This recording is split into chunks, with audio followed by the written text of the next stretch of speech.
Olá, boa noite. A semana começa com mais da metade das regiões do Rio Grande do Sul em bandeira preta, com altíssimo risco epidemiológico para o coronavírus. O governo gaúcho rejeitou todos os pedidos de reconsideração encaminhados pelos municípios e manteve a versão preliminar da 42ª rodada do distanciamento controlado.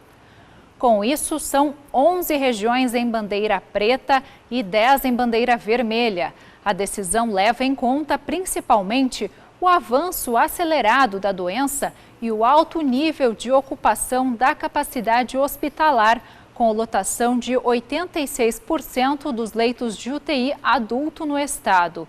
Por isso, a Secretaria da Saúde publicou um comunicado orientando que hospitais de todo o Rio Grande do Sul suspendam as cirurgias eletivas não emergenciais até 31 de março. E apesar do agravamento da pandemia, o governador Eduardo Leite, junto com o gabinete de crise, decidiu manter a cogestão dos municípios no sistema de distanciamento controlado. Ou seja, cada prefeitura vai definir se mantém a bandeira definida pelo Estado ou se faz protocolos diferenciados conforme a realidade local. Mas, para isso, o Executivo Gaúcho pediu maior colaboração dos municípios na fiscalização das medidas de distanciamento. Ele também determinou a redução do horário de flexibilização das atividades em todo o Rio Grande do Sul. Nós estabelecemos que a cogestão continuará vigorando, mas estamos colocando algumas regras adicionais de restrição em compensação a isso. A primeira delas é de que a suspensão geral de atividades estabelecida no Estado, que começou no último sábado, a partir das 10 horas da noite, a partir de amanhã será antecipada para as 20 horas. A partir de amanhã, até a próxima segunda-feira, nós estamos determinando em todo o Estado a suspensão geral de atividades a partir das 8 horas da noite. As nossas forças de segurança estarão atuando para coibir aglomerações e reuniões de grupos em áreas públicas também ao longo desse período. E nós precisamos contar com cada um dos gaúchos atendendo a esse nosso chamado e respeitando essas regras. Além disso, nós estamos também demandando às regiões que apresentem um planejamento de ampliação da fiscalização. Como eu falei, é importante que aconteça de forma exemplar a fiscalização dos municípios sobre os protocolos que estão estabelecidos. É importante que as regras estabelecidas de limites de ocupação sejam observadas. E é importante para isso que haja fiscalização rigorosa e que se puna de forma exemplar aqueles que não cumprem os protocolos estabelecidos no nosso modelo do distanciamento, seja a regra que estiver vigorando no município. Além disso, sobre a educação, nós decidimos que na bandeira preta poderão ter atividades de educação infantil e do primeiro e do segundo ano. O primeiro ano, por ser um ano de alfabetização dos alunos, o segundo ano, porque são os alunos que estavam no primeiro ano do ano passado e que tiveram a sua alfabetização prejudicada já no ano passado. Por isso, escolas de educação infantil poderão funcionar na bandeira preta e o primeiro e o segundo ano também estarão liberados para funcionar. Vamos agora atualizar os números do coronavírus com os dados da Secretaria Estadual da Saúde. Nesta segunda-feira, o Rio Grande do Sul chegou a 606.414 casos confirmados e 11.820 óbitos. Nas últimas 24 horas, foram notificadas 49 mortes e mais de 2.200 novos casos. Em acompanhamento com o vírus ativo, são cerca de 17.500 pessoas. Quase 577 mil estão recuperadas. Nas UTIs, a taxa de ocupação de leitos passa dos 86%. E para avaliar o avanço da pandemia no Rio Grande do Sul, nós conversamos agora com o médico infectologista do Hospital de Clínicas de Porto Alegre, Eduardo Springs. Doutor, o estado começa aí a semana com mais da metade das regiões em bandeira preta. Na sua opinião, o que precisa ser feito para reverter esse quadro? Boa noite. Boa noite. Nós estamos vendo algo que a gente não tinha visto ainda durante todo o período dessa pandemia. É um número expressivo de novos casos. Isso certamente em decorrência do aumento na mobilidade das pessoas e aliado junto com a não proteção ou exposição de forma inadequada. Então, certamente, o que a gente precisa é que as pessoas se protejam e que haja restrição na mobilidade. Como o senhor avalia o andamento da vacinação até agora? Mais lenta do que passos de tartaruga. A vacinação está muito lenta. Certamente a gente precisa ter um ritmo muito maior. Doutor, a gente vai mostrar agora uma reportagem, vou pedir que o senhor acompanhe com a gente, que mostra um pouco da situação dos leitos, que é realmente preocupante. Das 21 regiões Covid do estado, 11 têm taxa acima dos 80% e a região de Novo Hamburgo opera com 103,5% de lotação. Em Porto Alegre, o número de leitos ocupados atinge o patamar mais alto desde o início da pandemia. A taxa de ocupação das UTIs é de 95,37%. Na noite de domingo, algumas instituições emitiram um manifesto em apoio a medidas que evitem aglomerações. O manifesto, endereçado ao governador, é assinado pelo Sindicato dos Hospitais e Clínicas de Porto Alegre, Hospital de Clínicas, Grupo Hospitalar Conceição, Hospital Moinhos de Vento, São Lucas, Ernesto Dornelles, Instituto de Cardiologia e Rede de Saúde Divina Providência. O texto apoia medidas tomadas pelo governo na última sexta-feira e chama atenção. Estamos diante de uma situação de alto risco a toda a coletividade, um cenário que exige, para os próximos dias, decisões duras, mas necessárias, a fim de preservar o bem maior, a vida. Os números comprovam que o cenário é grave. Há uma semana, em 15 de fevereiro, havia 301 pacientes em leitos de UTI na capital. Nesta segunda, são 349. A soma dos casos suspeitos e confirmados necessitando de UTI ou na UTI chega a 465. Entre leitos intensivos e leitos clínicos confirmados com coronavírus, são 665 pacientes. O Hospital Moinhos de Vento está com 115,15% de lotação. Outros 5 operam com 100%. Hospital São Lucas, Mãe de Deus, Independência, Fêmina e Restinga. A maioria das instituições monitoradas está próxima da lotação máxima. Hospital de Clínicas com 96,13%. Conceição, 97,33% e Santa Casa, 98,17%. Doutor, nós vimos aí alguns números de Porto Alegre e o Hospital de Clínicas, onde o senhor trabalha, está com mais de 96% de ocupação. Conta pra gente um pouco sobre a realidade que o senhor vê aí no Clínicas. Como eu disse anteriormente, né, nós estamos vendo coisas sem precedentes. O que a gente está vendo é uma explosão de novos casos, com uma frequência muito maior que a gente viu. Mais do que isso, a gente está vendo pessoas mais jovens internando, a gente está vendo então que pessoas começam a ter sinais e sintomas de uma doença mais grave, mais precocemente do que anteriormente observado. Se isso tem a ver com algum problema na imunidade das pessoas, ou se tem a ver com uma nova variante desse vírus, a gente ainda não sabe, mas nós estamos estudando. Mas certamente a situação é muito, muito, muito difícil nesse momento. O senhor acredita que nós corremos risco de um colapso? Nós somos diferentes em termos de estrutura de outros estados da federação. mas sempre há esse risco, principalmente se o número de eventos que ocorrerem de forma simultânea, concomitante, for muito grande, que aí não tem como segurar. Então, o que a gente tenta evitar é que haja um número concomitante de novos casos.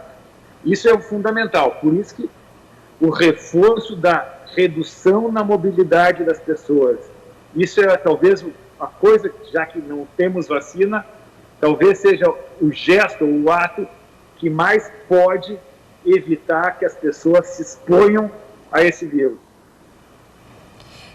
Bom, o senhor mesmo falou sobre os jovens, né, que houve aí um crescimento na proporção de jovens internados. Ao que se deve esse aumento, na sua opinião? Certamente a gente tem que concordar que os jovens, deliberadamente, se expuseram muito mais do que a população em geral. Então, assim, quem não se protege vai ser infectado. Agora, se além disso existe algum outro fato, ainda nós vamos ter que documentar, vamos ter que estudar um pouco melhor para saber se realmente é uma nova, se temos a invasão da nova cepa, que é chamada P1, ou se é simplesmente pela exposição excessiva em constantes aglomerações ao longo desse ano. Ok, Eduardo Sprins, médico infectologista do Hospital de Clínicas de Porto Alegre, muito obrigada pelos seus esclarecimentos. Uma boa noite. Boa noite, eu que agradeço a oportunidade. Depois do intervalo, tem as informações do tempo, a agenda cultural da semana e uma entrevista ao vivo com o músico Felipe Caran, que fala sobre o projeto Violino no Choro. Nós já voltamos.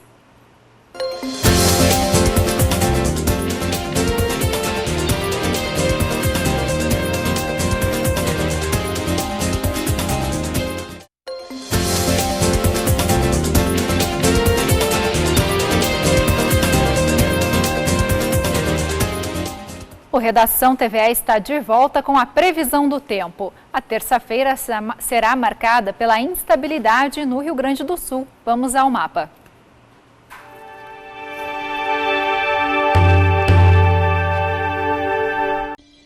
Chove de forma mais consistente em todo o território gaúcho, com possibilidade de temporais localizados e queda de granizo. As temperaturas máximas ultrapassam os 30 graus em quase todas as áreas. Porto Alegre tem sol e possibilidade de chuva a qualquer hora do dia. As temperaturas ficam entre 22 e 30 graus. Em Bagé, na Campanha, a mínima será de 18 e a máxima chega aos 28. No Noroeste, em 3 de maio, os termômetros oscilam entre 20 e 33 graus.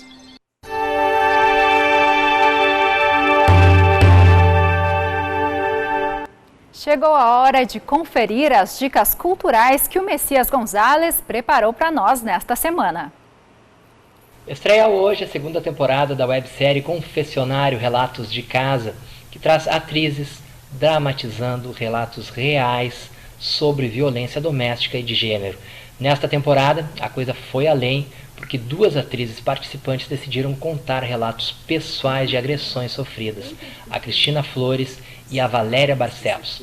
A primeira temporada estreou depois de estatísticas oficiais apontarem que a pandemia estava elevando os índices de violência doméstica e de gênero no país.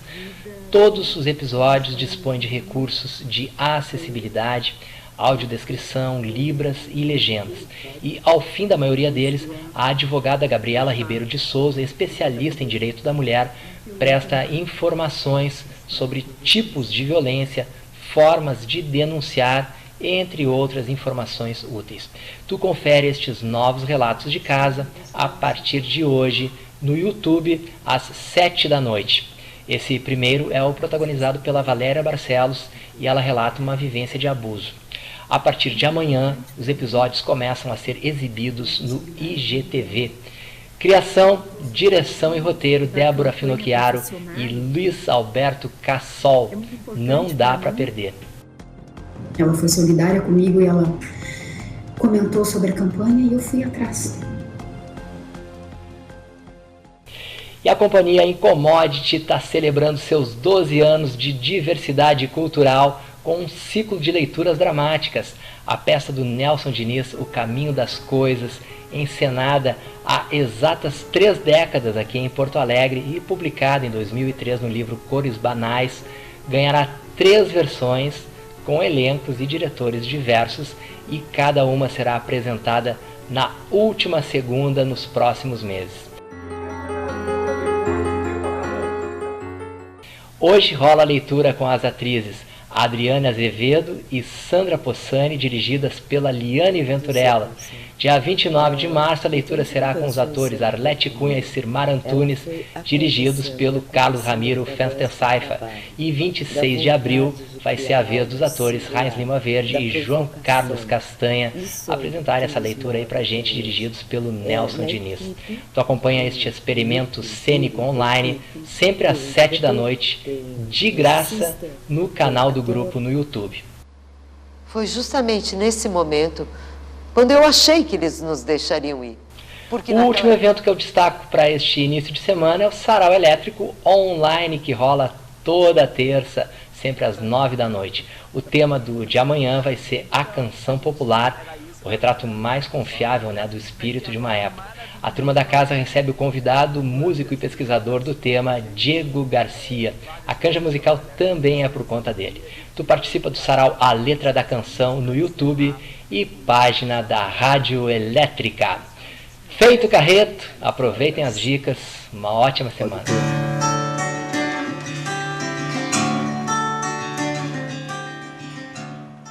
E agora vamos falar do Fantaspoa, considerado um dos mais importantes festivais de cinema fantástico do mundo. O evento está marcado para abril e mais uma vez terá uma programação toda online. Mas enquanto os filmes não chegam, não dá para perder as oficinas de formação que começam amanhã. Quem traz mais detalhes é o Domício Grilo. O Festival de Cinema Fantástico de Porto Alegre, o Fantaspoa, chega à sua 17ª edição com a experiência bem-sucedida de uma programação online em 2020 e com o apoio da Lei de Incentivo Cultural Aldir Blanc. Para 2021, o festival vai exibir mais de 130 filmes de 30 países diferentes de maneira gratuita e online durante o mês de abril. Mas antes disso, o Fantaspoa tem uma programação com 14 atividades de formação começando. Na edição de 2020, a gente teve que adaptar uma edição que estava pensada para ser presencial. Os filmes tinham se inscrito para uma edição presencial, que tinha muita gente que ia vir. E a gente foi pego de surpresa com tudo que aconteceu, como todo mundo, e teve que se adaptar para migrar para o meio online, para achar uma plataforma, para liberar os filmes. Agora, para 2021, a gente se organizou de uma maneira, os filmes já foram inscritos para edição online, as pessoas já estão pensando em como elas vão participar online, a gente vai ter várias atividades complementares online, ou seja, ele é um festival que ele já foi pensado para o ambiente online desde a sua concepção. As atividades de formação também são gratuitas e online e abrangem vários níveis de conhecimento em produção audiovisual. E tem a participação de profissionais como o ator Silvério Pereira, o escritor Lourenço Mutarelli e a atriz Luciana Paz. A gente se propôs a realizar elas antes do período do festival, para que o pessoal pudesse tanto considerar essas atividades como uma preparação para a edição de 2021 do Fantaspoa, quanto principalmente pudesse curtir tanto as atividades quanto os filmes. Então vão acontecer 2 por semana, a partir do dia 23 de fevereiro, que vai ser online. As pessoas vão poder interagir diretamente com esses ministrantes e depois ela fica disponível até lá o final do festival, no dia 18 de abril. A proposta é que as oficinas sejam interessantes tanto só para os interessados quanto para os profissionais de cinema. Tornar o violino popular e acessível aos jovens. Essa é a proposta do projeto Violino no Choro, que oferece oficinas com muita música brasileira. Quem nos traz os detalhes dessa iniciativa é o ministrante, músico e compositor Felipe Caran. Felipe, a ideia é desmistificar um pouco aquela ideia que se tem da música de concerto como sendo de difícil acesso, não é? Como você trabalha essa questão? Boa noite. Boa noite, um prazer estar falando com vocês aqui da TVE. Então, justamente, a ideia é fazer com que a música popular brasileira se aproxime de estudantes que tendem, geralmente, a estudar o violino dentro dos métodos tradicionais voltados à música europeia de concerto. Embora a gente ache que o violino seja um instrumento, ou o violino e a família do violino em geral, né, os instrumentos de orquestra, sejam voltados para tocar apenas um estilo de música que é de concerto, na verdade existem várias outras tradições musicais que não são ligadas à música europeia de concerto, no qual o violino se insere, como é o caso da música irlandesa, da música indiana. Então o que a gente propõe é fazer justamente a mesma coisa com a música brasileira. Então levar certos conhecimentos que às vezes são deixados de lado no estudo do violino, da viola, do violoncelo, para que eles possam então entender melhor a música popular brasileira de uma forma um pouco mais abrangente, né, com as questões harmônicas, as questões rítmicas, né? Música brasileira, poderia nos contar um pouquinho quais os artistas e músicas que vocês trabalham? Então, nós vamos utilizar o choro como sendo o nosso ritmo, nosso gênero principal, pelo fato de que o choro ele é todo escrito em partituras com melodia e cifra. Então, para um músico que está acostumado a lidar sempre com partitura, com leitura de partituras, fica mais fácil, porque não precisa ser tudo de ouvido, não precisa o aluno não precisa estar com a sua capacidade perceptiva já totalmente desenvolvida, né? Que é o que muito acontece com músicos que atuam na área da música popular. Então, nomes como Jacó do Bandolim, grandes, Ernesto Nazaré, Chiquinha Gonzaga, Baden Powell, Vinícius de Moraes, Tom Jobim, todos eles serão abordados pichinguinha, né, na nossa oficina, pois nós vamos estar fazendo não só uma oficina prática, mas também uma oficina de apreciação musical, história da música, né, ritmos brasileiros, manifestações culturais e folclóricas. Então vai ser bem abrangente, durante 20 horas aula, né? Então são 4 dias, oficinas de manhã e de tarde, 5 horas no total, fechando 20 horas. Felipe, vamos ouvir um pouquinho então da música?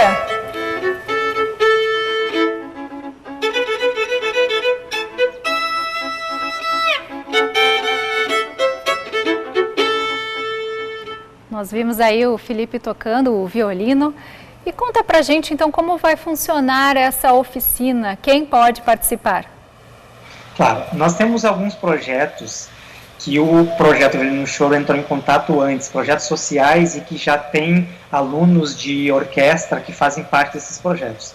As vagas, elas têm preferência para esses alunos, então nós contactamos projetos na cidade de Caxias, com o projeto Mais Música, que é um projeto que é mantido pela Fundação Marco Polo, depois a Fundarte em Montenegro, a Escola Vila Lobos, a Orquestra Vila Lobos em Porto Alegre, e também nós temos, está me faltando um agora, deixa eu lembrar, em Novo Hamburgo, o projeto, eu vou pegar aqui da Secult, se eu não estou enganado, isso, que é o projeto que a gente vai estar dando preferência para as vagas, né? Então, mas no momento em que essas vagas não são preenchidas por esses alunos, a gente aceita alunos de outras cidades, de outros estados e até de outros países, né? As pessoas têm que entrar no website do projeto, que foi criado somente, né, para o projeto e para o que vai acontecer futuramente. Lá tem as partituras, os formulários, tudo que é necessário eles saberem. E aí a pessoa se inscreve ali e recebe, então, um link para que as oficinas aconteçam virtuais, né? E eles vão acessar as aulas junto com todos os outros alunos, cada um na sua casa. É assim que vai acontecer, né? Certo, e além então das oficinas, o projeto prevê concertos didáticos, não é? Bom, para quem quiser saber mais, Felipe, vou deixar aqui o site na tela, para quem quiser saber detalhes, é o www.violinonochoro.com.br. Felipe Caram, músico e compositor, muito obrigada pela participação aqui no Redação TVE. Boa noite. Nós é que agradecemos, uma boa noite a todos. E o Redação TVE encerra com a cantora e violoncelista gaúcha Dom Lanena, que hoje mora em Paris. Ela e a artista mexicana Julieta Venegas cantam sobre sonhos e ciclos no single Quem Podrá Saberlo. O clipe foi filmado em Buenos Aires e Paris e é a terceira música de trabalho do disco Tempo. previsto aí para chegar no streaming em 26 de fevereiro. Uma boa noite para você. Todo lo que dejo detrás, ¿a dónde va? ¿A dónde van mis sueños? Lo que un día quise olvidar, ¿a dónde va? ¿A dónde va?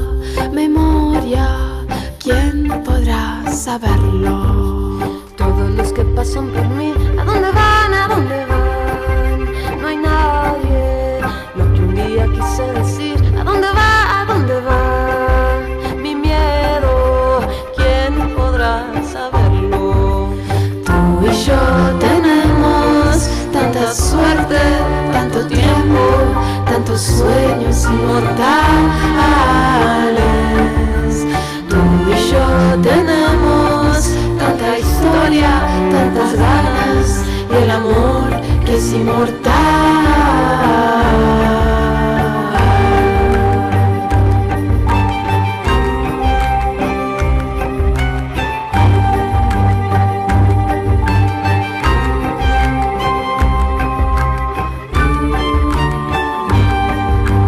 Golondrina pasó por mí, ¿a dónde va? ¿A dónde van los pájaros? Tu mirada quiere callar, ¿a dónde va? ¿A dónde van tus ojos?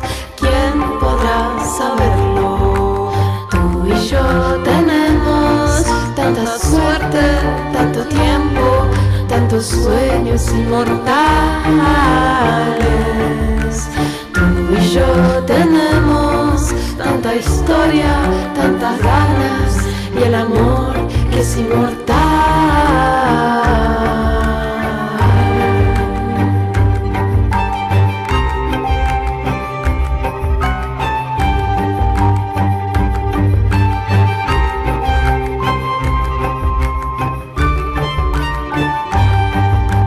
Las canciones sin terminar, ¿a dónde van? ¿A dónde van? Silencio, ¿quién podrá saber?